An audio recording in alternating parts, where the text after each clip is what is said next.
Milk, क्या यह अमृत है या फिर एक मेटाबॉलिक जहर है?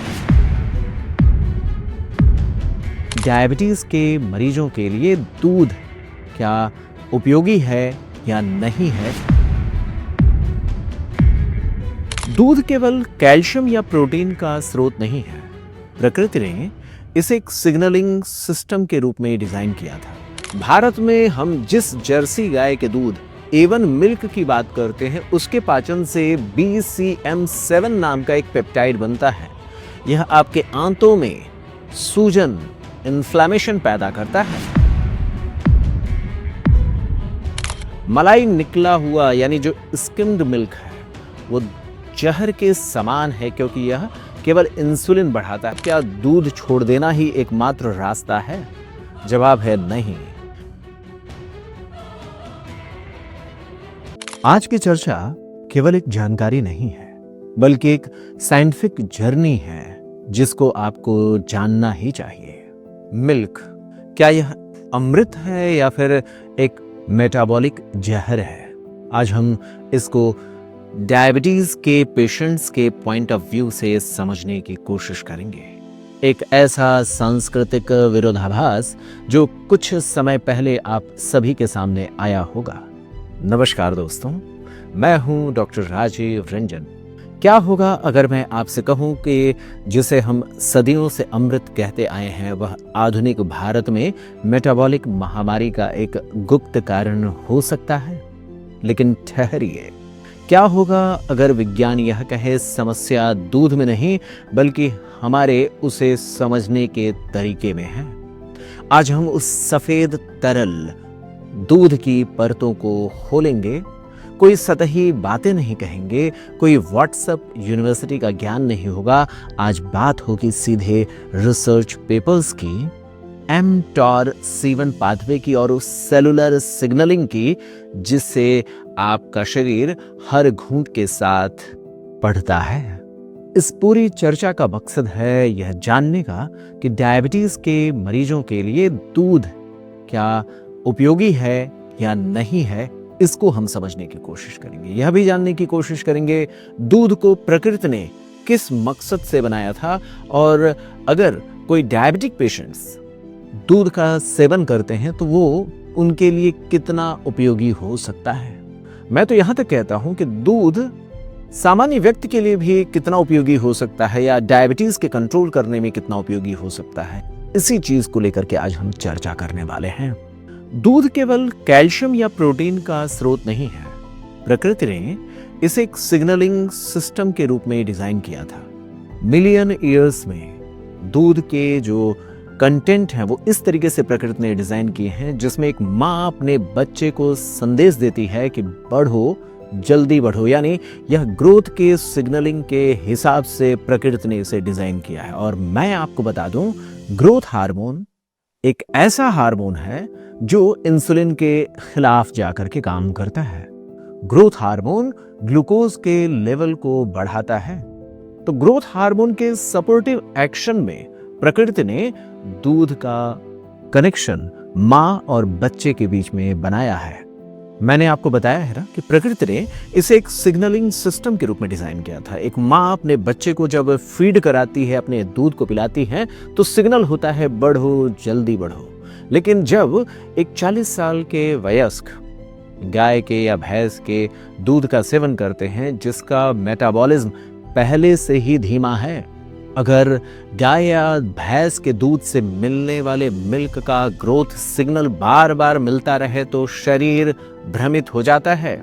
एक ऐसा शरीर जो अपनी मेटाबॉलिज्म को स्लो कर चुका है, वह इस तरीके से ग्रोथ करने वाले सिग्नल्स को सुन सुन करके थक चुका होता है। और यहीं से शुरुआत होती है इंसुलिन के रेसिस्टेंस की, क्योंकि ग्रोथ का सिग्नल इंसुलिन के खिलाफ जाकर के काम करता है।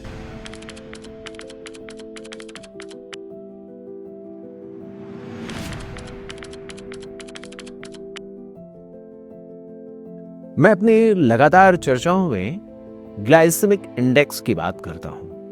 दूध का ग्लाइसेमिक इंडेक्स कम है, करीब 30 से लेकर 40 के बीच में। यानी यह शुगर को तुरंत नहीं बढ़ाता, लेकिन यह एक बहुत बड़ा झोल है।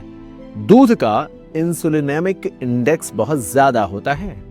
रिसर्च बताती है कि दूध में मौजूद वे प्रोटीन, खासतौर पर ल्यूसिन जैसे अमीनो एसिड्स, आपके पैंक्रियाज को एक धक्का देते हैं। नतीजा क्या होता है? लो ग्लाइसेमिक इंडेक्स वाला जब आप दूध पीते हैं और दूध में होता है वे प्रोटीन, खासतौर पर ल्यूसिन, वो जाता है पैंक्रियाज को एक धक्का देता है कि इंसुलिन ज्यादा से ज्यादा रिलीज करिए। इसमें एक बड़ा फैक्टर इस बात का भी है कि ग्रोथ वाले जो सिग्नलिंग होती है वो भी थोड़ी देर बाद शुगर को बढ़ाने का काम करती है। यह ग्रोथ हार्मोन से रिलेटेड एक फैक्ट है, इसको आप जान लीजिए। तो दूध का सेवन करने के बाद जो सिग्नलिंग मिलती है वो ग्लूकोज को बढ़ाने की होती है, और दूध में भी अपने जो खुद के वे प्रोटीन होते हैं वो कुछ इस तरीके से रिस्पॉन्स करते हैं जिसके कारण इंसुलिन ज्यादा से ज्यादा रिलीज होने लगता है। तो नतीजा क्या हुआ? आपने दूध अगर पिया, शुगर उतना नहीं बढ़ेगा, लेकिन शरीर में इंसुलिन का सैलाब आ जाएगा। वे प्रोटीन के कंपोनेंट्स जाकर के इस तरीके से सिग्नल देंगे। अगर आप पहले से ही इंसुलिन रेजिस्टेंस के कारण टाइप 2 डायबिटीज के पेशेंट हैं, तो इस तरीके से आने वाला इंसुलिन जो बेअसर है, इंसुलिन ज्यादा आ भी जाएगा तो जो कोशिकाओं के दरवाजे इंसुलिन की बात को पहले से भी नहीं मानते थे, अब और भी मानना बंद कर देंगे। यानी ग्लूकोज का सेलुलर ट्रांसपोर्टेशन पूरी तरीके से बंद हो जाएगा और पैंक्रियाज पर एक्स्ट्रा दबाव पड़ता है। कुल मिलाकर के कहने का मतलब क्या है? दूध पीने से उसके पहली बात तो ये कि जो ग्रोथ के सिग्नलिंग होंगे वो थोड़े समय बाद ग्लूकोज के लेवल को बढ़ाएंगे।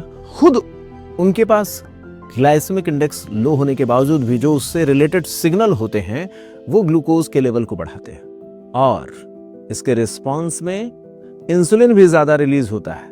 और आप जानते हैं टाइप 2 डायबिटीज के मरीजों में ऑलरेडी इंसुलिन होता है, उसके रेसिस्टेंस के कारण समस्या होती है, और यहां पर इंसुलिन और बढ़कर के रेसिस्टेंस की समस्या को बढ़ा देता है।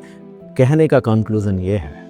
इस बात को समझने के लिए केस स्टडी की मदद लेते हैं, मिस्टर वर्मा की और उनके हेल्दी डाइट की गलती की। हमारे पास एक पेशेंट आए, मिस्टर वर्मा, उम्र 45 साल, HbA1c 7.5। उन्होंने सब कुछ छोड़ दिया था, बस रात को एक बड़ा गिलास दूध पीते थे क्योंकि उन्हें लगता था कि दूध सेफ है। जब हमने उनकी कंटिन्यूअस ग्लूकोज मॉनिटरिंग किया तो पाया कि दूध पीने के बाद, चूंकि लो ग्लाइसेमिक इंडेक्स वाला यह एक प्रोडक्ट है, तो उनका शुगर स्थिर था। ध्यान से समझिएगा, दूध पीने के बाद उनका शुगर लेवल स्थिर था, लेकिन बाद में जो इनडायरेक्टली सिग्नल ग्रोथ करने वाले जो बार बार आते रहते हैं उसके कारण सुबह सुबह उनका शुगर लेवल हाई आता था।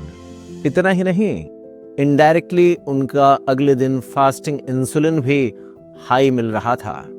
क्यों? क्योंकि उनके शरीर में दूध का mTOR-C1 पाथवे 24 घंटे चालू था। जैसे ही हमने दूध को डाइट से कम किया और सही तरीके से मॉडिफाई किया, 3 महीने में उनका इंसुलिन का रेजिस्टेंस कम होने लगा। दुनिया भर की रिसर्च, C15:0 का क्रांतिकारी खुलासा। अब आप सोच रहे होंगे कि डॉक्टर साहब, क्या दूध छोड़ देना ही एकमात्र रास्ता है? जवाब है नहीं। यही विज्ञान एक अद्भुत मोड़ लेता है। 2024-2025 की एक लेटेस्ट रिसर्च एक फैटी एसिड्स की बात करती है, C15:0 पेंटाडेकानोइक एसिड की। यह मुख्य रूप से डेयरी फैट में पाया जाता है। दुनिया भर के बड़े मेटाबॉलिक रिसर्च में यह पाया गया है कि जो लोग फुल फैट डेयरी लेते हैं उनमें टाइप 2 डायबिटीज का खतरा कम होता है। क्यों? क्योंकि C15:0 आपकी कोशिकाओं की मरम्मत करता है और AMP के पाथवे को सक्रिय करता है, वही काम जो आपकी डायबिटीज की दवा मेटफॉर्मिन करती है। तो फिर दूध पीने के बाद डायबिटीज कंट्रोल क्यों नहीं हो रहा है? सही तरीका क्या हो सकता है? ये विरोधी बातें क्या चल रही हैं? तो समझना होगा। हम अक्सर मलाई निकाला हुआ मिल्क पीते हैं, यह सोच करके कि यह बहुत ही स्वास्थ्यवर्धक है, लेकिन असल में हमने दूध से वह जादुई तत्व C15:0 निकाल दिया और केवल इंसुलिन बढ़ाने वाला वे प्रोटीन छोड़ दिया। यह एक बहुत बड़ी वैज्ञानिक गलती है।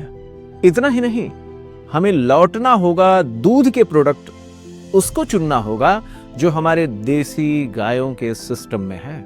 शहरों के जो लोग हमारे दर्शक होंगे वो सामान्य तौर पर समझ सकते हैं A1 मिल्क बनाम A2 मिल्क को, और इसको मैं गांव के या फिर छोटे कस्बों के जो हमारे दर्शक हैं उनकी नजरों से कहूं तो जर्सी गाय का दूध A1 मिल्क कहलाता है, और जो देशी गाय होती है उसका दूध A2 मिल्क कहलाता है। भारत में हम जिस जर्सी गाय के दूध A1 मिल्क की बात करते हैं उसके पाचन से BCM7 नाम का एक पेप्टाइड बनता है। यह आपके आंतों में सूजन, इन्फ्लेमेशन पैदा करता है, और मॉडर्न मेडिसिन्स मानती है कि इंसुलिन रेसिस्टेंस कुछ और नहीं बल्कि शरीर की एक लंबे समय के इन्फ्लेमेशन की, सूजन की स्थिति होती है जिसको क्रॉनिक इन्फ्लेमेशन की स्थिति कहते हैं। रिसर्च अब साबित करते हैं कि हमारे देशी नस्लों की गायों का A2 दूध होता है जो इस तरीके की सूजन या इन्फ्लेमेशन को कम करने में सहायक हो सकता है। तो अंतिम फैसला क्या लिया जाए, दूध सही है या गलत है? तो एक डॉक्टर के तौर पर मेरी सलाह क्या है? बिना किसी कंफ्यूजन के इन 3 पॉइंट्स को नोट कर लीजिए। क्वांटिटी और टाइमिंग। अगर आप सेडेंट्री, ऐसे बस सुस्त पड़े रहते हैं और आपको टाइप 2 डायबिटीज, इंसुलिन रेजिस्टेंस के कारण है, तो दूध की लिमिटेड अमाउंट ही सेवन मिले। इसे पानी की तरह मत पीजिए। रात को सोते समय दूध पीना आपके नाइट टाइम इंसुलिन को बढ़ा सकती है और इसकी वजह से फैट बर्निंग प्रोसेस भी रुक सकता है। इस पर मैं कभी विस्तार से और बताऊंगा कि किस तरीके से फैट बर्निंग प्रक्रिया रुकेगी। क्वालिटी। मलाई निकला हुआ यानी जो स्किम्ड मिल्क है वो जहर के समान है क्योंकि यह केवल इंसुलिन बढ़ाता है। हमेशा A2 फुल फैट दूध चुनिए। कोशिश कीजिए देशी नस्ल की गाय का दूध फुल क्रीम आप सेवन करें, क्योंकि देशी गायों में मौजूद जो फैट होते हैं वो आपके शरीर के लिए एक ढाल का, सुरक्षा का काम करते हैं। एक्टिविटी का भी रिलेशन है। दूध एक ग्रोथ फ्यूल है। आपको मैंने बताया ना, प्रकृति ने हर माँ के साथ बच्चे के इसके कनेक्शन को जोड़ा है जिसमें ग्रोथ का सिग्नल छुपा हुआ होता है। तो दूध एक ग्रोथ को जनरेट करने वाला एक फ्यूल है। अगर आप जिम जाते हैं या भारी शारीरिक श्रम करते हैं तो दूध आपके लिए अमृत है, लेकिन अगर आप पूरे दिन कुर्सी पर बैठे रहते हैं तो यही दूध आपके मेटाबॉलिज्म के लिए एक बोझ बन जाता है। तो एक जिम्मेदार सोच क्या है? विज्ञान कभी काला या सफेद नहीं होता, यह संदर्भ के बारे में है। दूध ना तो पूरी तरह बुरा है और ना ही आंख मूंद करके पीने वाली चीज। यह एक शक्तिशाली टूल है। इसका उपयोग अपनी मेटाबॉलिक स्थिति को समझ करके ही करिए। अगर आपको यह हमारा गहराई वाला विश्लेषण पसंद आया तो इसे उन सभी लोगों तक पहुंचाइए जो आज भी स्किम्ड मिल्क और इंसुलिन के भ्रम में जी रहे हैं। अगली बार फिर मिलेंगे एक और गहरे वैज्ञानिक सच के साथ। अपना और अपनों का ख्याल रखिए। अगर आप हमारे प्रयास से संतुष्ट हैं तो आप हमें सब्सक्राइब करें, हमें ज्वाइन भी कर सकते हैं। जय हिंद, जय भारत, नमस्कार।